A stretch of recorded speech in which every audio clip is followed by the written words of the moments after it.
want to thank everybody for coming here today. At approximately 11:20 this morning, there was an incident inside the Lockport underground boat and cave tour. A boat capsized. It had 28 people from a tour bus coming out of Niagara Falls and one staff person from the facility. Our Lockport Fire and Police got on scene within minutes and started the rescue. But I'm going to allow our first responders, our chief. So up here with me, I have Andrea Zopp, who is from Destination Niagara, USA, who was the affiliate group that the tourist group went with. We have Director of Emergency Management Services, Jonathan Schultz from Niagara County. We have the Niagara County Sheriffs, Michael Filicetti. We have our Lockport Police Chief, Stephen Abbott, and our Lockport Fire Chief, Luca Quagliano. They can talk about what they can. This is an ongoing investigation, so some things we cannot discuss, but they can talk about some of the rescue efforts and where they're going from here. Chief Quagliano. Good afternoon. As the mayor said, about 11:30 this morning, we received a 911 call for approximately 28 people trapped in the water at the Lockport Cave Tour site. They operate an underground cave tour operation. Part of that tour involves about a 300-foot section where tourists or visitors rather will get on a small boat, take them down a channelway within the cave about 300 feet long, and then they come back, return to where they boarded the boat. The boat can safely handle up to 40 people. There was 29 on it at the time. Somehow at the end of the cave or the destination, that 300 feet section there, the boat became unbalanced and capsized. All 28 or 29 people were thrown into the water. Some were able to self-extricate by walking down. The water is walkable for anybody that's right about the 6-foot mark. There are some deeper areas of that location in parts. So roughly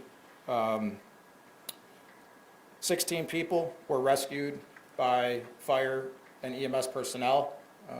We have an inflatable boat that we can launch virtually anywhere through the use of compressed air. We put rescuers on that boat to go down that 300 feet corridor, and we were able to bring back 3 or 4 people at a time. Altogether, about 16 were rescued via boat.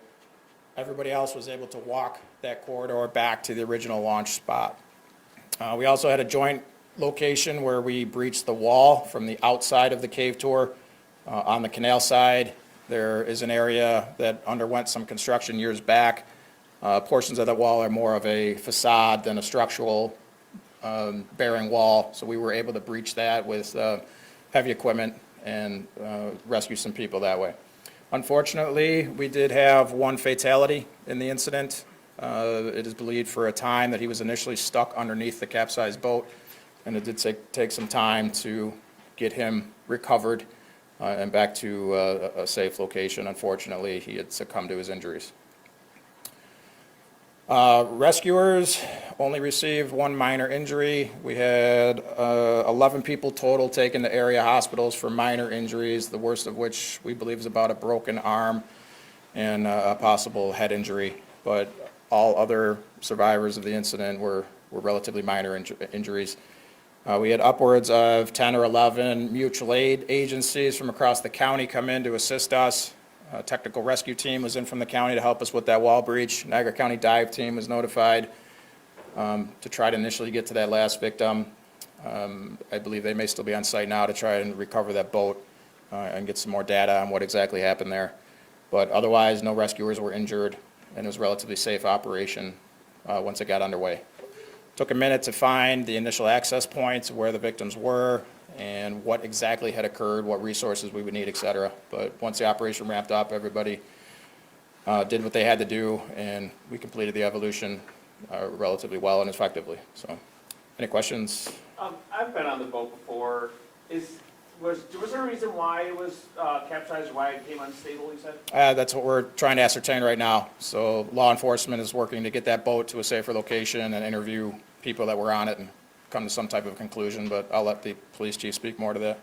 Chief, can you say anything further about the man who lost his life, nationality, age? I can't, I'm sorry. We estimate age around 60. His wife was taken to an area hospital. I believe we know the name, but we are holding that for the family's sake at this point. How's his wife? Could you describe, we all know what capsized means, but I mean, was this boat overturned? Was it Correct. on its The side? boat was at a 180-degree turn, so the bottom of the boat was upright in the water. Actually, a number of victims were on top of that boat initially when rescues got to them. Could you say at what points during the route in the cave that it did capsize? It looks like it was the very end of the route. So at that end of that 300, 350 feet section there that they traverse, but it was at the very end. Do you know the boat's certified Did they weight actually limit? get on the boat and dock it and go out into the water? I missed the beginning, I'm sorry. At what time did they get on the boat and? I'm not sure of the exact time. We were notified right around 11:30 a.m., so it couldn't have been too much before that. Do you know the boat's certified weight limit? I don't know the weight limit, no. I know the passenger limit is 40, I'm told. To participate in the tour, are the folks required to wear a life jacket rather, or just have one? I can't speak as to whether or not they're required. I can tell you that nobody on this boat had one on. Is there going to be like state or federal authorities that come in and investigate OSHA? They're already on site. And could you say what agency that is? I've heard OSHA for sure. There's some other state agencies on scene. What's the temperature of the water there? We estimate it roughly about 60 degrees, between 55 and 60 degrees. Can you Maybe- just- Sorry. Can you just describe the conditions inside of the cave? People who've never been in there. What does it look like in there? Just give us like a visual picture. And honestly, if you can just visualize any type of a cave atmosphere, that's basically what it is. But it's a very well-laid path. You know, there's no treacherous spots to traverse or anything like that. It's well-lit throughout the cave system. This place has been in operation for decades without incident. So, you know, the staff there is very well-trained. They do this day in and day out. Was there any, let's say, like extra water or a higher level of water in there through the rain or anything? No, not that we were told. These are tourists that came out of Niagara Falls, but are you still working to learn exactly where they're from in the world? Were they visitors here from international areas? I'll refer the question. Here to enjoy Niagara Falls, and unfortunately this happened. These are actually all local individuals. This was a tour that our organization, Destination Niagara USA, hosted. We are the tourism promotion agency for Niagara County. Every year, we host familiarization tours across Niagara County for free for all hospitality employees of Niagara County. So those individuals signed up to be a part of this. Today was the Lockport Day. So these are all hospitality employees across Niagara County, between our office staff as well as others. Do you think this is going to have an effect on tourism in Niagara County? Obviously, with just ramping up, I know we got the trolley going in Niagara Falls now. Does this hurt tourism? Well, it certainly doesn't help. You know, situations like this happen all over the world. Tragic accidents happen. Being an internationally recognized destination, this does sometimes pick up and spread farther and wider across the media than it would maybe somewhere else. That being said, this is an isolated incident. It's a tragedy. This happens, again, unfortunately, all over the world, all the time, on different, you know, in different situations. So we're hoping that, again, because this was an isolated incident, because our emergency responders acted so quickly, and there were relatively low incidences of injury, aside from the tragic loss, that we can move beyond this. Have you been on this tour yourself? Yes, I have. Can you tell me, were you required to wear a life jacket when you were on board? Not that I recall. No, I've been on it many times. I've never had a life jacket on. So they're not tourists, they're local hospitality employees? Correct. Our employees of our organization, of our office, as well as hospitality employees from across Niagara County, from various companies, hotels, attractions, et cetera. Were your employees injured? Are your employees okay? Our employees are doing well, yes. Chief, if you're able to say, I've been reading on the Facebook accounts, they said at one point in this tour that they turned the lights off. I don't know if you said, I think this was well lit, were the lights off at all prior to this capsizing? When we arrived, the lights were on and fully operational. I honestly don't know if at some point in the tour they dimmed the lights or turned them off or part of the tour effect. But when we arrived, all the lights that were there were operational. How many seats are on the boat? I'm told 40. How were the folks, how were they when you saw them? Wet and shaken up, I guess? Definitely wet, yes, and, shaken up is an understatement. But yeah, I mean, as to be expected, certainly in early stages of initial shock, a little bit maybe of mild hypothermia. And it took a little bit of time to get to their location and then bring them back to a safe exit point. So, some of them could have been in the water for 15 minutes at least, if not 20. How long did it take to get everyone out of the water? Altogether, I think we're probably upwards of an hour before the last person was removed from the water, somewhere in that time frame. And sorry, how deep is the water in that area? The bulk of the water is about 5.5 feet deep, but there are areas where it exceeds 6 feet. Do you know if anybody within the people on the boat were trying to rescue help other people? Like hold their heads above water or anything like that? I don't know specifically, but like I said, when our rescuers finally got down to the end, there were a number of people on the top of the boat that had capsized, so I only assume that they helped each other get up there, probably the ones that maybe weren't comfortable in the water. A number of people were able to walk the canal, if you will, in there, back to the dock where they initially got on the boat. Is there a criminal investigation?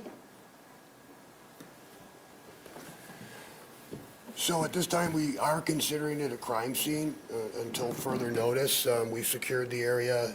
We have evidence techs out there. We have state police. We have the sheriff's department, emergency services as well. But yes, at this time, it is be considered a crime area or crime scene until the investigation is complete. We haven't, to answer your question also, sir, about the occupants, were they helping each other? We haven't had a chance to even interview them yet. So we have everybody's name. We know where they went to.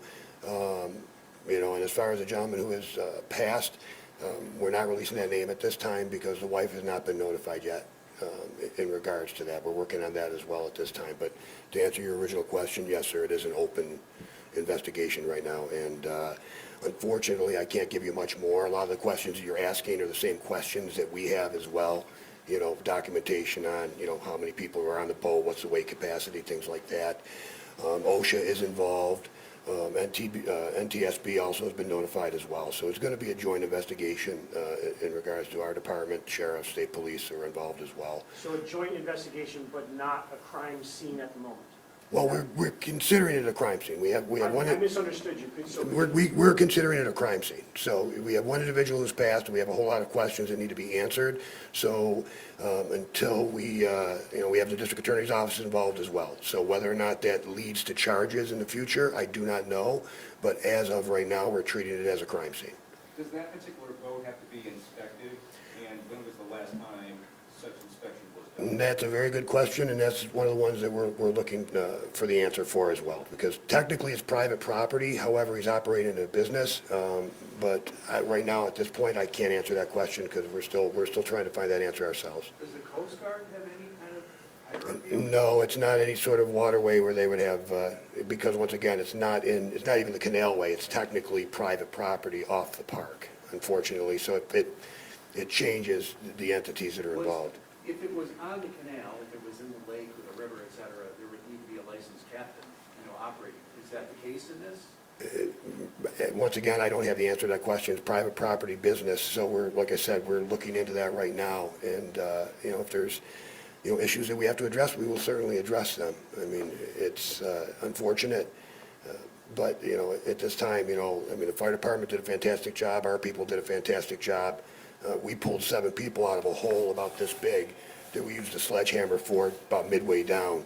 So we extricated about 7 ourselves. One of our officers had to go to the hospital for basically hypothermia. He was in the water pulling people out as well. So, I wish I had better answers for you right now. Unfortunately, that's what I have. So, do you have any other questions that I could potentially? What are the owners doing? He's not up here, so is he cooperating, the owner of the property? He's been cooperative with everything I've asked him, so, I would hope that cooperation would continue throughout the entire investigation. And what's his name? I'm not gonna release that right now, okay? But anybody else have anything else they'd like to ask me while I'm standing? Well, How what much this- does the boat weigh? Don't know that. I know that the boat is actually specially built for that attraction, that it was built inside that cave. So it's not something that was built, a structure that was built and then brought in, at a later date. They actually built it within that structure of that cave.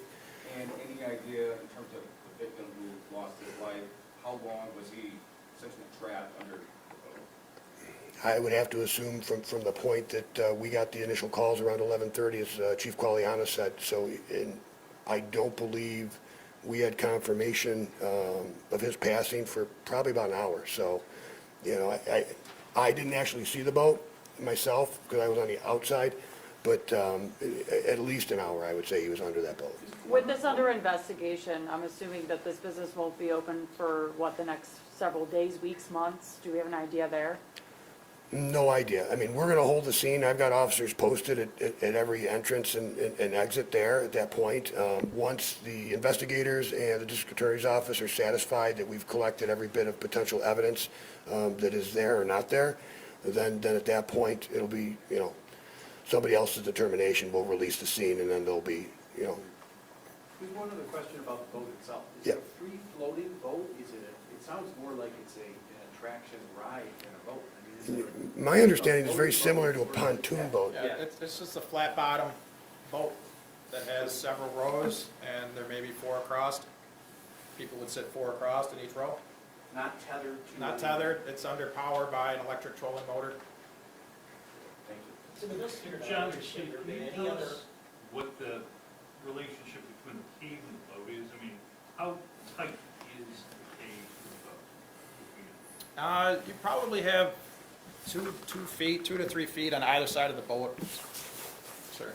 Oh, sorry. It's probably 2 to 3 feet on either side of the boat for most of that 300 feet. There's probably areas that it gets a little bit narrower, but You can I, reach out of the boat and touch the side. correct. To the best For the of your most part. knowledge, have there been any other incidents like somebody falling or anything there in that direction? No, not that would be related to something like this. We saw many people leaving, many people who were on the boat leaving with towels on, I presume through the main entrance, but then there was also sort of a emergency exit, it looked like, or may have been the area that your sledgehammer through, that side entrance going down to the sidewalk there.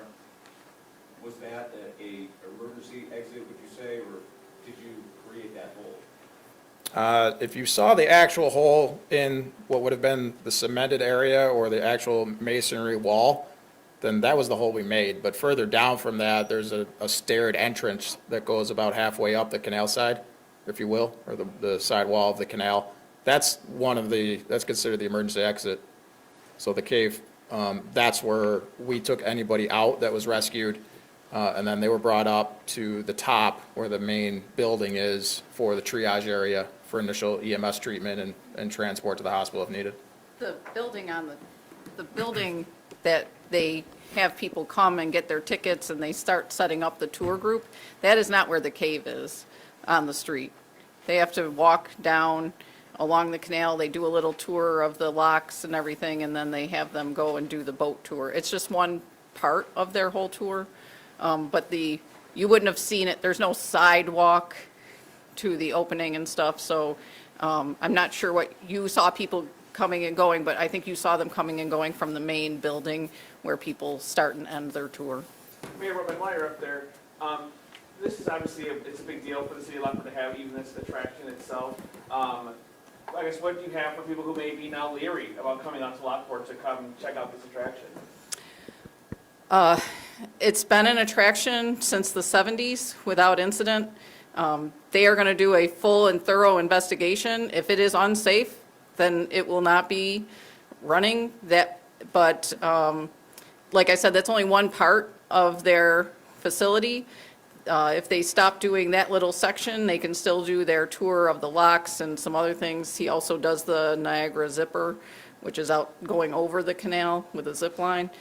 So right now, until everything is fully investigated and the the health and safety of the staff and the visitors are always paramount to everybody here. So until that can be confirmed and through the OSHA and other agencies, then that part of the operation will not be operating. And while they're doing the initial investigation where they need to see everything, I'm not sure how long that will take before they can start doing like partial tours and stuff. That will have to be determined in the next day or so. The history of those tunnels, weren't they used in industry back in 1800s? So they're a hydraulic raceway, and they would have the water going through them to generate power. And it was the power generation of all of the industry, all the factories that popped up over there. Across the way is the actual electric building that had the water going through the building itself, through the generators, power generators, the turbines. And so that was one of the raceways of having the water go through. It's a historic site. Those are historic caves. That's one of the reasons why the owner was so passionate about getting it going. And like I said, it's been operational since the mid-'70s without incident. So this is very sad for everybody, and it's not what you want to have happen on your day. Just to clarify, so you had to cut into the wall of the cave to gain access to the site where this happened? They To the hull of the boat? They did not have to cut into the hull of the boat, but they put a hole into the stone wall in one section of the cave just for easier access while they went to the main door of the cave. Because the cave is into sections. That's why the boat tour is only one part. There are walking parts in the cave. So access to all of it, just they needed to be able to start right away while they were finding all the victims. You were just able to get under the overturned boat to reach people underneath it. Correct, yeah, the way that boat is constructed, when it was overturned in the water, the depth is such that without proper equipment, sending any rescuer underneath that boat would not have been a safe situation until the dive team arrived. And then it was hard getting the initial report of exactly who was still unaccounted for on that tour. Once we did have that information, we were able to narrow it down that the person had not come out of the tour, and they certainly weren't one of the ones that were conscious and talking to us at the area of the boat. So then it was then assumed that he was trapped underneath. At some point, with the addition of the technical rescue team, we were able to get more personnel down to the boat, and they were able to ascertain that he was trapped underneath there. Could this have been avoided if they were wearing life vests? Hard to say. We still don't know what capsized the boat, and even with a life jacket on, if the boat flipped in a certain way, somebody could still have been trapped under there. Was there an air pocket under the boat? It's assumed there may have been, but unknown. What happened if you got injured and they all got released to go home, or? Anybody that was able to leave on their own accord did, and everybody else was transported to hospital, where I'm sure they'll be treated and released on their own accord. I heard several bystanders talking about rumors. I'm wondering if you could just knock down one. I have you here. And the persistent ones were that there were children or juveniles involved, and the other was that there was some kind of horseplay going on. The children and the juvenile story is completely rumored. There was a separate tour going on near the actual canal. It had nothing to do with the Lockport Cave Tour system. And it would only be speculation on the rough housing. Thank you. Can you confirm all those houses were adults? All adults. Are there surveillance cameras inside the cave? I think we're still trying to ascertain that. I'm not sure if there's actual cameras in the cave. Yeah, we're not sure if there are or aren't. Like the chief said too, we're just trying to ascertain that right now. We don't know. So there's a lot of unanswered questions, like I said before. And quite frankly, I wish I had better answers for you, but I don't right now. Once we're done. Yeah, I mean, we certainly can do another press conference after we have more information to give everybody, but right now, that's really the basics of it, of what we've got.